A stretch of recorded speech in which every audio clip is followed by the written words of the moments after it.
कालची मॅच आर-सी-बीने जरी जिंकली असली, तरी संपूर्ण स्टेडियममध्ये एकच नाव गाजत होतं. ते म्हणजे वैभव सूर्यवंशीचं. मित्रांनो 5 अवॉर्ड वैभवने काल या सेरेमनीमध्ये जिंकले. सर्वात महत्त्वाची बाब म्हणजे अख्ख्या स्टेडियममध्ये एकच नाव सगळ्या अवॉर्डसाठी घेतलं जात होतं.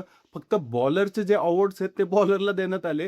बाकी सगळे अवॉर्ड जे आहेत ते वैभवला भेटले. मित्रांनो यामध्ये सगळ्यात प्रथम अवॉर्ड जो भेटला तो super sixes of the year. 72 sixes या वर्षीच्या सीझनमध्ये वैभवने मारले. क्रिस गेलचा रेकॉर्ड देखील वैभवने तोडला. त्यामध्ये त्याला ₹10,00,000 देण्यात आले. आणि मित्रांनो एमर्जिंग प्लेयर ऑफ द इयरचा अवॉर्ड देखील वैभवलाच भेटला.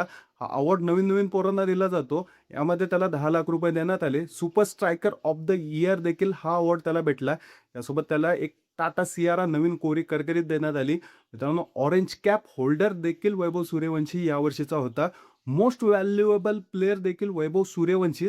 असं करून टोटल त्याला 55,00,000चे अवॉर्ड या वर्षीच्या या सीझनला भेटलेले आहेत. नक्कीच मित्रांनो वैभवच्या या कामगिरीला, त्याच्या या कौतुकाला तोड नाहीये. नक्कीच तुम्हाला वैभवबद्दल काय वाटतं कमेंट करून सांगा.